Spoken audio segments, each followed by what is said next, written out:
حضرت ابو نجیح یسار کہتے ہیں کہ ابن عمر رضی اللہ عنہما سے عرفہ کے دن عرفات میں روزہ رکھنے کے بارے میں پوچھا گیا تو انہوں نے کہا، میں نے نبی اکرم صلی اللہ علیہ وآلہ وسلم کے ساتھ حج کیا، آپ نے اس دن کا روزہ نہیں رکھا۔ ابو بکر کے ساتھ حج کیا، انہوں نے بھی نہیں رکھا۔ عمر کے ساتھ کیا، انہوں نے بھی نہیں رکھا۔ عثمان کے ساتھ کیا تو انہوں نے بھی نہیں رکھا رضی اللہ عنہم۔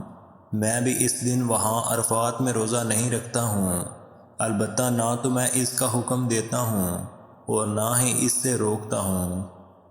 جامع ترمذی حدیث نمبر 751۔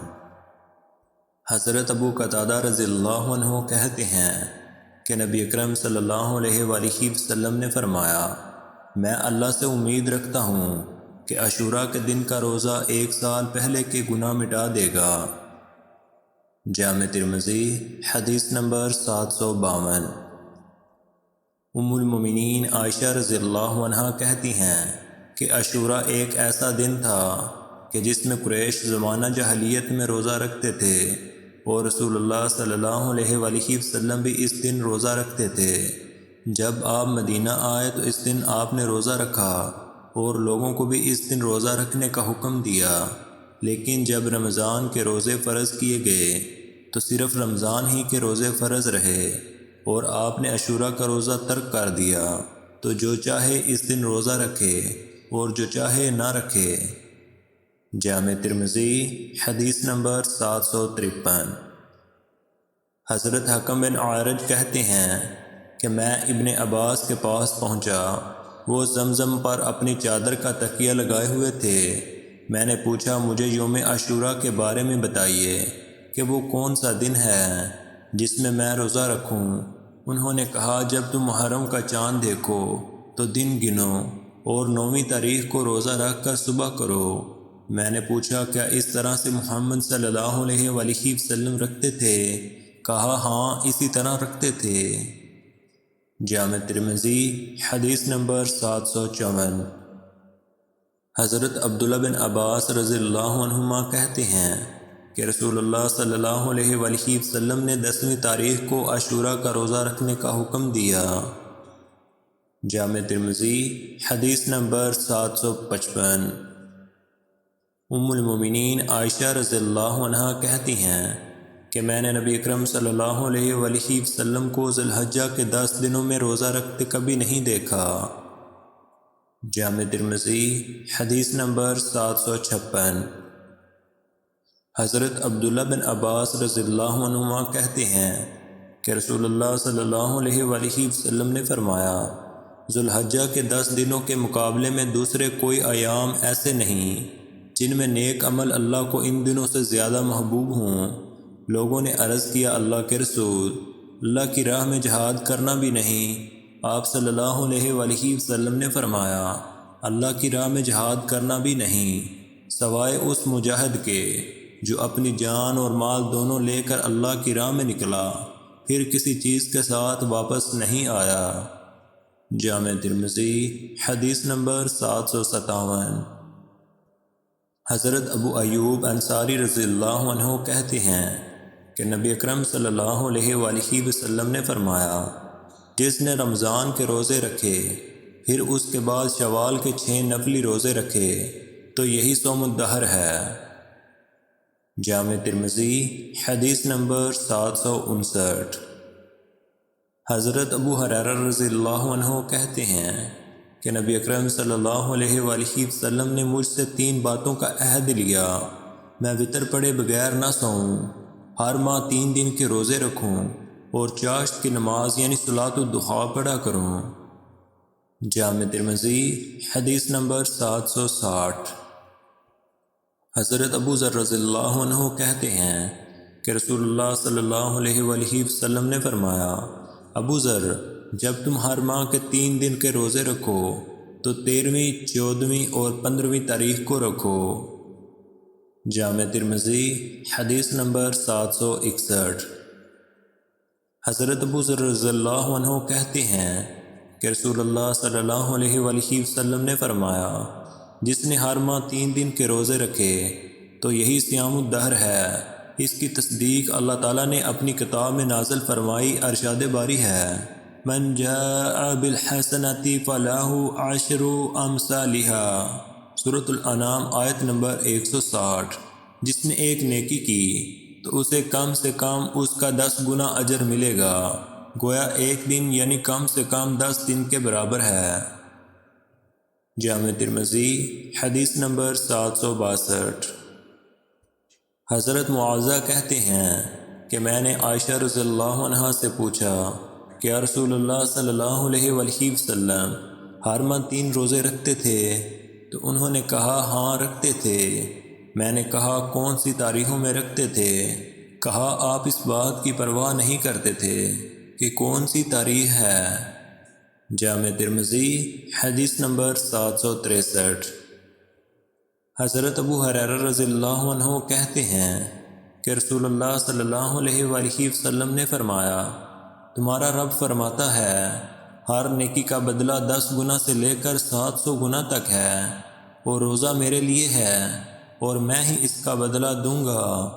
روزہ جہنم کے لیے ڈھال ہے۔ روزہ دار کے منہ کی بو اللہ کے نزدیک مشک کی خوشبو سے زیادہ پاکیزہ ہے، اور اگر تم میں سے کوئی جاہل کسی کے ساتھ جہالت سے پیش آئے اور وہ روزے سے ہو تو اسے کہہ دینا چاہیے کہ میں روزے سے ہوں۔ جامع ترمذی حدیث نمبر 764۔ حضرت سہل بن سعد رضی اللہ عنہ سے روایت ہے کہ نبی اکرم صلی اللہ علیہ وآلہ وسلم نے فرمایا، جنت میں ایک دروازہ ہے جسے ریان کہا جاتا ہے، تو جو روزہ رکھنے والوں میں سے ہوگا اس میں داخل ہو جائے گا، اور جو اس میں داخل ہو گیا وہ کبھی پیاسا نہیں ہوگا۔ جامع ترمذی حدیث نمبر 765۔ حضرت ابو ہریرہ رضی اللہ عنہ کہتے ہیں کہ رسول اللہ صلی اللہ علیہ وآلہ وسلم نے فرمایا، روزہ دار کے لیے 2 خوشیاں ہیں، ایک خوشی افطار کرتے وقت ہوتی ہے اور دوسری اس وقت ہوگی جب وہ اپنے رب سے ملے گا۔ جامع ترمذی حدیث نمبر 766۔ حضرت ابو قتادہ رضی اللہ عنہ کہتے ہیں کہ عرض کیا گیا، اللہ کے رسول، اگر کوئی صوم الدہر یعنی پورے سال روزے رکھے تو کیسا ہے؟ آپ نے فرمایا، اس نے نہ روزہ رکھا اور نہ ہی افطار کیا۔ جامع ترمذی حدیث نمبر 767۔ حضرت عبداللہ بن شقیق کہتے ہیں کہ میں نے ام المومنین عائشہ رضی اللہ عنہا سے نبی اکرم صلی اللہ علیہ وآلہ وسلم کے روزوں کے بارے میں پوچھا، تو انہوں نے کہا، آپ صلی اللہ علیہ وآلہ وسلم روزہ رکھتے یہاں تک کہ ہم کہتے کہ آپ نے خوب روزے رکھے، پھر آپ روزہ رکھنا چھوڑ دیتے، یہاں تک کہ ہم کہتے کہ آپ نے بہت دنوں سے روزے نہیں رکھے، اور رسول اللہ صلی اللہ علیہ وآلہ وسلم نے رمضان کے علاوہ کسی ماہ کے پورے روزے نہیں رکھے۔ جامع ترمذی حدیث نمبر 768۔ حضرت انس بن مالک رضی اللہ عنہ سے روایت ہے کہ ان سے نبی اکرم صلی اللہ علیہ وآلہ وسلم کے روزوں کے بارے میں سوال کیا گیا، تو انہوں نے کہا، آپ کسی مہینے میں اتنے روزے رکھتے کہ ہم سمجھتے اب آپ کا ارادہ روزے بند کرنے کا نہیں ہے، اور کبھی بغیر روزے کے رہتے، یہاں تک کہ ہمیں خیال ہوتا کہ آپ کوئی روزہ رکھیں گے ہی نہیں، اور آپ کو رات کے جس حصہ میں بھی تم نماز پڑھنا دیکھنا چاہتے نماز پڑھتے دیکھ لیتے، اور جس حصہ میں سوتے دیکھنا چاہتے تو سوتے ہوئے دیکھ لیتے۔ جامع ترمذی حدیث نمبر 769۔ حضرت عبداللہ بن عمر بن عاص رضی اللہ عنہما کہتے ہیں کہ رسول اللہ صلی اللہ علیہ وآلہ وسلم نے فرمایا، سب سے افضل روزہ میرے بھائی داؤد علیہ السلام کا روزہ ہے، وہ ایک دن روزہ رکھتے تھے اور ایک دن بغیر روزے کے رہتے، اور جب دشمن سے مٹ بھیڑ ہوتی تو میدان چھوڑ کر بھاگتے نہیں تھے۔ جامع ترمذی حدیث نمبر 770۔ حضرت عبد الرحمن بن عوف رضی اللہ عنہ کے مولا ابو عبید سعد کہتے ہیں کہ میں عمر بن الخطاب رضی اللہ عنہ کے پاس 10ویں ذو الحجہ کو موجود تھا۔ انہوں نے خطبے سے پہلے نماز شروع کی، پھر کہا، میں نے رسول اللہ صلی اللہ علیہ وآلہ وسلم کو ان 2 دنوں میں روزہ رکھنے سے منع فرماتے سنا ہے، عید الفطر کے دن سے، اس لیے کہ یہ تمہارے روزوں سے افطار کا دن اور مسلمانوں کی عید ہے، اور عید الاضحیٰ کے دن اس لیے کہ اس دن تم اپنی قربانیوں کا گوشت کھاؤ۔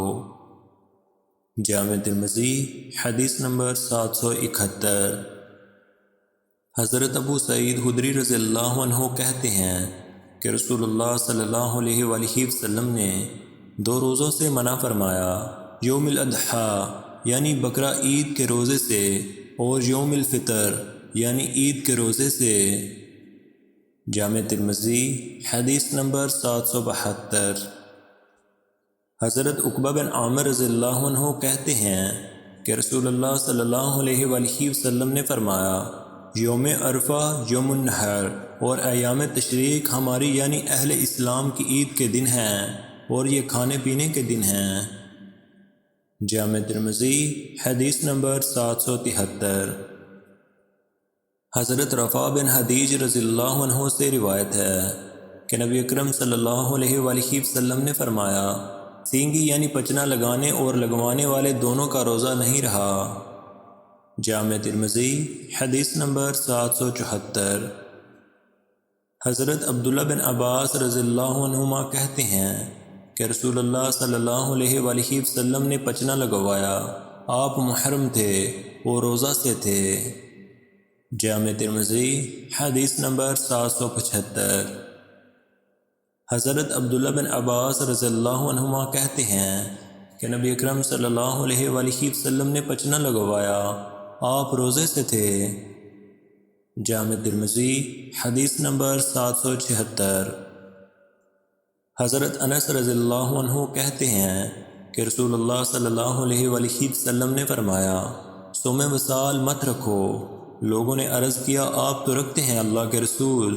آپ نے فرمایا، میں تمہاری طرح نہیں ہوں، میرا رب مجھے کھلاتا پلاتا ہے۔ جامع ترمذی حدیث نمبر 778۔ ام المومنین عائشہ اور ام المومنین ام سلمہ رضی اللہ عنہما سے روایت ہے کہ نبی اکرم صلی اللہ علیہ وآلہ وسلم کو فجر پا لیتی اور اپنی بیویوں سے صحبت کی وجہ سے حالت جنابت میں ہوتے، پھر آپ غسل فرماتے اور روزہ رکھتے تھے۔ جامع ترمذی حدیث نمبر 779۔ حضرت ابو ہریرہ رضی اللہ عنہ کہتے ہیں کہ نبی اکرم صلی اللہ علیہ وآلہ وسلم نے فرمایا، جب تم میں سے کسی کو کھانے کی دعوت ملے تو اسے قبول کرے، اور اگر وہ روزہ سے ہو تو چاہیے کہ دعا کرے۔ جامع ترمذی حدیث نمبر 780۔ حضرت ابو ہریرہ رضی اللہ عنہ سے روایت ہے کہ نبی اکرم صلی اللہ علیہ وآلہ وسلم نے فرمایا، جب تم میں سے کسی کو دعوت دی جائے اور وہ روزہ سے ہو تو چاہیے کہ وہ کہے میں روزہ سے ہوں۔ جامع ترمذی حدیث نمبر 781۔ حضرت ابو ہریرہ رضی اللہ عنہ سے روایت ہے کہ نبی اکرم صلی اللہ علیہ وآلہ وسلم نے فرمایا، عورت اپنے شوہر کی موجودگی میں ماہ رمضان کے علاوہ کوئی اور روزہ بغیر اس کی اجازت کے نہ رکھے۔ جامع ترمذی حدیث نمبر 782۔ ام المومنین عائشہ رضی اللہ عنہا کہتی ہیں کہ رمضان کے جو روزے مجھ پر رہ جاتے انہیں میں شعبان ہی میں قضا کر پاتی تھی، جب تک کہ رسول اللہ صلی اللہ علیہ وآلہ وسلم کی وفات نہیں ہو گئی۔ جامع ترمذی حدیث نمبر 783۔ ام المومنین عائشہ رضی اللہ عنہا کہتی ہیں کہ رسول اللہ صلی اللہ علیہ وآلہ وسلم کے زمانے میں ہمیں حیض آتا، پھر ہم پاک ہو جاتے تو آپ ہمیں روزہ قضا کرنے کا حکم دیتے اور نماز قضا کرنے کا حکم نہیں دیتے۔ جامع ترمذی حدیث نمبر 787۔ حضرت لقید بن صبرہ رضی اللہ عنہ کہتے ہیں کہ میں نے عرض کیا، اللہ کے رسول مجھے وضو کے بارے میں بتائیے۔ آپ نے فرمایا، کامل طریقے سے وضو کرو، انگلیوں کے درمیان حلال کرو اور ناک میں پانی سرکنے میں مبالغہ کرو، الا یہ کہ تم روزے سے ہو۔ جامع ترمذی حدیث نمبر 788۔ حضرت ابو ہریرہ رضی اللہ عنہ اور عائشہ رضی اللہ عنہ سے روایت ہے کہ نبی اکرم صلی اللہ علیہ وآلہ وسلم رمضان کے آخری عشرے میں اعتکاف کرتے تھے یہاں تک کہ اللہ نے آپ کو وفات دی۔ جامع ترمذی حدیث نمبر 790۔ ام المومنین عائشہ رضی اللہ عنہ کہتی ہیں کہ رسول اللہ صلی اللہ علیہ وآلہ وسلم جب اعتکاف کا ارادہ کرتے تو فجر پڑھتے، پھر اپنے معتکف یعنی جائے اعتکاف میں داخل ہو جاتے۔ جامع ترمذی حدیث نمبر 791۔ ام المومنین عائشہ رضی اللہ عنہ کہتی ہیں کہ رسول اللہ صلی اللہ علیہ وآلہ وسلم رمضان کے آخری عشرے میں اعتکاف کرتے اور فرماتے شب قدر کو رمضان کے آخری عشرے میں تلاش کرو۔ جامع ترمذی حدیث نمبر 792۔ حضرت زر بن حبیش کہتے ہیں کہ میں نے ابی بن کعب رضی اللہ عنہ سے پوچھا، ابو المنذر آپ کو کیسے معلوم ہوا کہ یہ 27ویں رات ہے؟ تو انہوں نے کہا کیوں نہیں، ہمیں رسول اللہ صلی اللہ علیہ وآلہ وسلم نے خبر دی ہے، یہ ایک ایسی رات ہے جس کی صبح جب سورج نکلے گا تو اس میں شعاعیں نہیں ہوگی۔ تو میں نے گنتی کی اور ہم نے یاد رکھا۔ زر کہتے ہیں اللہ کی قسم ابن مسعود کو بھی معلوم ہے کہ وہ رمضان میں ہے اور وہ 27ویں رات ہے، لیکن وہ یہ ناپسند کرتے ہیں کہ تمہیں بتا دیں اور تم تکیہ کر کے بیٹھ جاؤ۔ جامع ترمذی حدیث نمبر 793۔ حضرت عیینہ بن عبد الرحمن کہتے ہیں کہ مجھ سے میرے باپ نے بیان کیا کہ ابو بکر رضی اللہ عنہ کے پاس شب قدر کا ذکر کیا گیا تو انہوں نے کہا، جس چیز کی وجہ سے میں اسے صرف آخری عشرے ہی میں تلاش کرتا ہوں وہ یہ ہے کہ میں نے رسول اللہ صلی اللہ علیہ وآلہ وسلم سے ایک بات سنی ہے، میں نے آپ کو فرماتے سنا ہے، تلاش کرو جب مہینہ پورا ہونے میں 9 دن باقی رہ جائیں، یا جب 7 دن باقی رہ جائیں، یا جب 5 دن رہ جائیں، یا جب 3 دن رہ جائیں۔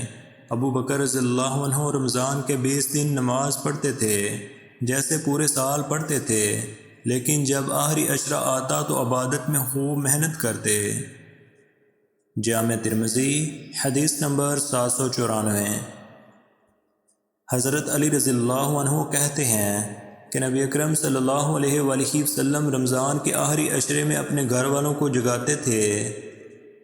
جامع ترمذی حدیث نمبر 795۔ ام المومنین عائشہ رضی اللہ عنہ کہتی ہیں کہ رسول اللہ صلی اللہ علیہ وآلہ وسلم آخری عشرے میں عبادت میں اتنی کوشش کرتے تھے جتنی دوسرے دنوں میں نہیں کرتے تھے۔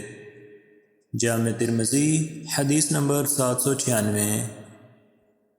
حضرت عامر بن مسعود سے روایت ہے کہ نبی اکرم صلی اللہ علیہ وآلہ وسلم نے فرمایا، ٹھنڈا ٹھنڈا بغیر محنت کا مال غنیمت یہ ہے کہ روزہ سردی میں ہو۔ جامع ترمذی حدیث نمبر 797۔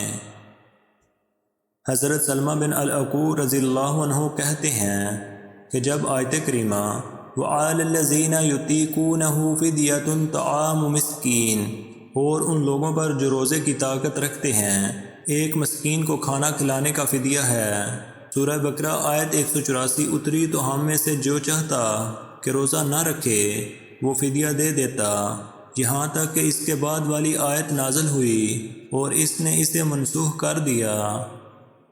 جامع ترمذی حدیث نمبر 798۔